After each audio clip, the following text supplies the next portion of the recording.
hello लोगोफोर खुलुमबाय नोंथांमोनखौ गिबियावनो बयखौबो बड' जब नेसनेलाव बरायना लाग्रोनाय जायो आसा खालामो नोंथांमोना गासिबो मोजाङैनो दं होननानै लोगोफोर आं नोंथांमोननि थाखाय मोनसे गोनांथार मोनसे भिडिअ लाबोदों दै जोंहा इन्डियान पस्ट अफिसनिफ्रायथ' साख्रि ओंखारना फैदों ग्रामीण डाक सेवकनि थाखाय नाथायबा नोंथांमोना माने गोबाङानो सोंहरबाय थादों एसे सिलेक्शन प्रसेसनि बागै खोन्थाहर आरो बेजों लोगोसे जोंनि पार्सेन्टेजआ बेसेबां जानांगोन एप्लाइ खालामनो थाखाय मेरिट लिस्टआव फैनो थाखाय माबायदि जागोन बेखौ नोंथांमोना हमनो हायाखै दे बिनि थाखाय आं बे भिडिअखौ लाबोनाय जादों मानो होनोबा जोंहा एप्लाइनि अनलाइननि लास्ट डेट दिनै नालाय दा नोंथांमोना दिनैनो एप्लाइखौ खालामनो हागोन जुदि नोंथांमोना मोजाङै डिटेल्सखौ मिथिनो हायोबा लोगोफोर नोंथांमोना सोरबाफोर चेनेलाव गोदानै फैदोंबा चेनेलखौ साबस्क्राइब खालामना दोनबानो जाबाय जाहाथे नोंथांमोना बेबायदिनो साख्रिनि आपडेटखौ मोननो हायो जोंहा लोगोफोर साख्रिनि भेकेन्सियाथ' गोबांथार दंखायो नोंथांमोना नायनो हागोन गासै 38,926 टा ग्रामीण डाक सेवकनि थाखाय साख्रि फैदों दा बेहाय आं नोंथांमोननो खोन्थाहरगासिनो दङ सेलारिखौ बेसेबां मोनगोन आं बेहाय एसे गिबियावनो हरग्रोनो सानदों सेलारियावबो नोंथांमोना खमथार होननानै सोरबा गोबाङानो माने कमेन्ट खालामहरगासिनो दङ सेलारिया खम होननानै नाथायबा बेहाय नायनो हागोन BPM AB PM डाक सेवक बिनि थाखाय नोंथांमोना नायनो हागोन BPMनि थाखाय सेलारिया 12,000 निफ्राय जागायजेनगोन बेखौ बेहाय बुंदों दे बेसांसिम जाहैगोन बेखौ खोन्थायाखै नाथायबा नोंथांमोना 12,000 निफ्राय मास मोनसेयाव सेलारिखौ मोनलांगोन बिनिफ्राय बारायलांगोन नोंथांमोननि सेलारिया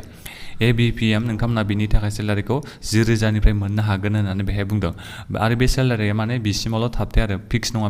बे सेलारिया नोंथांमोना प्रमोशन मोनलांनानै सेलारिया बारायहैगोन दा बिनिफ्राय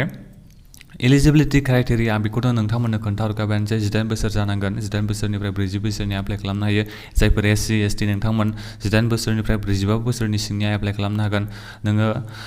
बेहाय जेबो माबा गैया आरो बैसोनि बेलायाव बिन्दास एप्लाइ खालामबानो जाबाय फरायनाया मात्र मेट्रिक पास जानांगौ दा बेहाय जोंना फैदो जोंनि पार्सेन्टेजनि बेलायाव लोगोफोर मेट्रिकआव जुदि नोंथांमोना मोजां पार्सेन्टेज दङबा एप्लाइ खालामबानो जाबाय मोजां होनोबा ओरै आरो जोंहा माने बे एग्जामबो जाया नालाय बे डाक सेवकनिफ्राय फैनाय साख्रिया जोंहा बे इन्डियान पस्ट अफिसनिफ्राय फैनाय साख्रिया जोंहा एग्जामबो जाया नोंनि मार्कनि सायाव डिपेन्ड खालामो दा बेनिखायनो नोंथांनि मार्कआ जुदि 70नि ओरैजाय बाराबा अब्ला नोंथांमोना एसे खाबु थायो आरो मोननायनि बांसिनानो माने काट अफ मार्कआ 85 86 89 बेबायदि थायो आरो बांसिनानो नाथायबा जायफोर नोंथांमोना 70%नि आप मोननानै दं नोंथांमोना एप्लाइ खालामना लाबानो जाबाय आरो बेजों लोगोसे नोंथांमोनाबो एप्लाइ खालामनो हागोन हानायाथ' जेनेबा फिसथ' होनाङा नालाय SC ST नोंथांमोना गाबागावनो मबाइलजों एप्लाइ खालामना दोनबानो जाबाय जायफोर नोंथांमोना 60% मोननाय नोंथांमोनाबो एप्लाइ खालामनो हागोन जेबो नङा जेनेबा मोनफ्लांनोबो हागौ नालाय चान्सबो थानो हागौ साख्रिनि भेकेन्सि एसे गोबाङानो दं नालाय दा बेनिखायनो नोंथांमोनाबो एप्लाइ खालामनानै जाबाय जायफोर नोंथांमोना 60निफ्राय 70 नोंथांमोनाबो गासैबो एप्लाइ खालामना दोन जोंहा माने चान्सबो मोननो हागौ नालाय मोनफ्लांनो हागौ दा बेनिखायनो नोंथांमोना एप्लाइ खालामनानै दोननांगोन दा बेहाय बेखिनियानोमोन आं बेखौ खोन्थाहरनाय जादों लास्ट डेटआ दिनै दे नोंथांमोना सेलेक्सन प्रसेसनि बागै जेबो साननांगौनि खोथा गैया जायखिजाया नोंथांमोना एप्लाइ खालामनानै दोनबानो जाबाय जेब्ला सेलेक्सन जागोन अब्ला नोंनियाव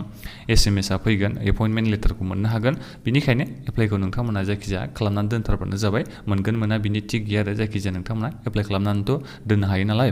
दा बेनिखायनो लोगोफोर एप्लाइ खालाम बयनिसिम आं नोंथांमोननिसिम रिकुवेस्ट खालामो माबाफोर सोंनांगौ दङबा नोंथांमोना भिडिअनि कमेन्ट बक्सआव कमेन्ट खालामनो हागोन एप्लाइनि लास्ट डेटआ दिनैनो दा बेनिखायनो दा बावैनो नोंथांमोना जायफोर एप्लाइ खालामनो सानदों एप्लाइ खालामबानो जाबाय गोजोन्थों लोगोफोर